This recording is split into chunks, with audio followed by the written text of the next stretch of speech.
Paano kung si John Wick ay matutong mag-ballet? Ballet ba? Ballet?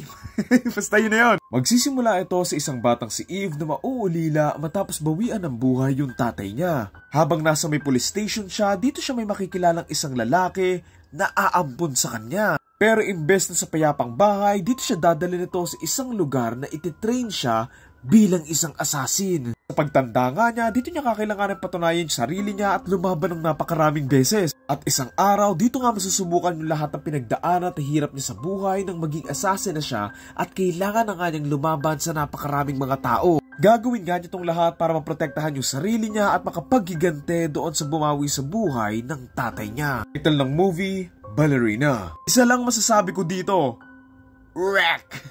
Kung walang crossbow si Norman Reedus dito, dawag na lang. Gulat din pala ako kasi nandito rin si Lance Reddick, RIP. Balik tayo doon sa may trailer, I'll be honest, medyo 60-40 ako dito. Ganda naman yung last na John Wick pero ayun nga lang, yung kinakatakutan ko dito, baka lightning doesn't strike twice, and since iba na yung bida, baka hindi na rin mag-work. Oo, nandito rin naman si John Wick, pero cameo lang din naman to for sure. Tawa nga ako kasi may linya dito, di ba na? You are him? He's literally him!